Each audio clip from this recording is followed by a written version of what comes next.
एक भारत की बेटी को दुबई में दी जा रही है फांसी और यह लड़की को 20 सितंबर 2024 के बाद दुबई में फांसी दिया जाएगा। और यह लड़की को एक उज्जैल नाम का लड़का पहले इस लड़की से दोस्ती करता है और फिर इस लड़की को दुबई में भेजता है और वहां पर इस लड़की को बेच देता है और फिर इस लड़की को एक 4 महीने के बच्चे के मौत के जुर्म में दुबई में फांसी दिया जाता है। अब यह घटना को जब सोशल मीडिया पर लड़की के माता पिता बताते हैं तो उसके बाद में लोग जो होते हैं इस बात के ऊपर सोचने पर मजबूर हो जाते हैं कि कैसे एक भारत की बेटी को दुबई में फांसी का सज़ा दिया जा रहा है। अब यहाँ पर इस लड़की के माता पिता जो होते हैं भारत के प्रधानमंत्री और उत्तर प्रदेश के मुख्यमंत्री से गुहार लगाते हैं कि आप किसी तरह से मेरी बेटी को दुबई से छुड़ाकर वापस इंडिया ला दीजिए। अब यहाँ पर कैसे लड़की जो होती है एक अनजान लड़के के बात पर भारत से दुबई चली जाती है और फिर अपना ज़िंदगी को बर्बाद कर लेती है।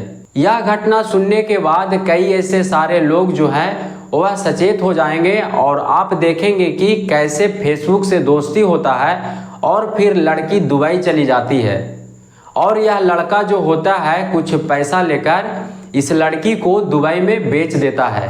तो आइए पूरी कहानी को विस्तार रूप से जानते हैं कि लड़की क्या करती थी और कैसे दुबई पहुंच गई और लड़का कौन होता है और वह किस तरह से लड़की को फंसाकर दुबई में बेच देता है। तो आप लोग पूरे वीडियो में बने रहिए। नमस्कार दोस्तों, मेरा नाम है गुड्डू और अगर आप इस चैनल पर पहली बार आए हैं तो आपसे बस एक ही रिक्वेस्ट है कि प्लीज़ इस चैनल को सब्सक्राइब और वीडियो को लाइक कर दीजिए जिससे कि मेरा हौसला बढ़ा रहे और मैं इसी तरह की कहानी आप लोगों को सुनाता रहूं। तो दरअसल यह जो घटना है उत्तर प्रदेश के बांदा जिले का है।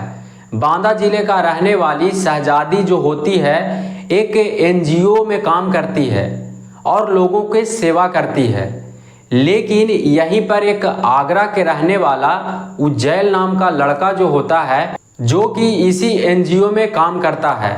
अब यहाँ पर उज्जैल जो होता है शहजादी से फेसबुक के थ्रू बात करता है और फिर शहजादी से दोस्ती कर लेता है। अब यहाँ पर शहजादी जो होती है इस लड़के पर विश्वास कर लेती है और दोस्ती कर लेती है। शहजादी जो होती है वह कुछ साल पहले घर में चूल्हे पर खाना बना रही होती है। उसी दौरान शहजादी का चेहरा जल जाता है। अब यहाँ पर शहजादी जो होती है वह देखने में बदसूरत लगती है। अब यह शहजादी जो होती है अपने चेहरे को लेकर काफ़ी परेशान रहती थी और वह सर्जरी करवाने के लिए सोचती रहती थी। अब यहाँ पर उज्जैल जो होता है शहजादी को बोलता है कि तुम अपने चेहरे को सर्जरी करवा लो, जब तुम सर्जरी करवा लोगी तब तुम्हारा जो चेहरा है वो जला हुआ जो भाग है वो खत्म हो जाएगा। अब यहाँ पर शहजादी जो होती है उज्जैल से पूछने लगती है कि भारत में कहाँ सर्जरी होता है, हमको करवाना है और इस चीज़ को लेकर मैं पहले से ही सोच रहा था। अब यहाँ पर उज्जैल जो होता है वह बताता है कि तुम दुबई चले जाओ, वहाँ पर मेरा फूफा रहते हैं और वह तुम्हारा चेहरा का सर्जरी करवा देंगे। अब यहाँ पर शहजादी जो होती है वह तैयार हो जाती है और फिर दुबई जाने के लिए वीज़ा पासपोर्ट तैयार करने लगती है। अब यहाँ पर शहजादी जो होती है 3 महीने के लिए दुबई जाती है। अब यहाँ पर जैसे ही शहजादी दुबई पहुँचती है तब उज्जैल के जो फूफा होते हैं वह लेने के लिए आ जाते हैं और फिर शहजादी जो होती है उज्जैल के फूफा के घर में ही रहती है। अब यहाँ पर कुछ समय तक रहती है और फिर शहजादी के साथ में ऐसा घटना हो जाता है कि शहजादी का ना तो चेहरा का सर्जरी होता है और ना ही वापस भारत लौटकर आती है। अब यहाँ पर उज्जैल के जो फूफा होते हैं इसका एक 4 महीने का बच्चा रहता है जो कि जब शहजादी उज्जैल के फूफा के घर जाती है तब उज्जैल के फूफा के घर वाले जो होते हैं अपने 4 महीने के बच्चे को देखभाल करने के लिए शहजादी को दे देते हैं। अब यहाँ पर शहजादी जो होती है वह 4 महीने के बच्चे को देखभाल करती है। अब एक दिन की बात है, उज्जैन के फूफा और फूफी जो होते हैं बच्चे को टीका दिलवाने के लिए अस्पताल में लेकर जाते हैं और वहाँ पर शहजादी को भी साथ में लेकर जाते हैं। अब वहाँ पर बच्चा का टीका पड़ता है और फिर बच्चा को लेकर उज्जैन के फूफा और फूफी जो होते हैं वापस घर आते हैं और फिर बच्चा को शहजादी के ऊपर सौंप कर फूफा और फूफी अपना ड्यूटी करने के लिए निकल जाते हैं। अब यहाँ पर शहजादी और बच्चा और उज्जैन के फूफा की माँ होती है। अब बच्चा जो होता है अस्पताल से आने के बाद रोने लगता है और कुछ समय के बाद वह सो जाता है और फिर जब ड्यूटी करके उज्जैन के फूफा और फूफी घर आते हैं तब देखते हैं कि जो 4 महीने का बच्चा होता है वह दम तोड़ दिया होता है। अब यहाँ पर उज्जैन के फूफा जो होते हैं शहजादी के ऊपर केस कर देते हैं और शिकायत लिखवाते हैं कि शहजादी ने मेरे बच्चे को मार दिया है। अब यहाँ पर शहजादी को पुलिस गिरफ्तार कर लेता है और जेल लेकर चला जाता है।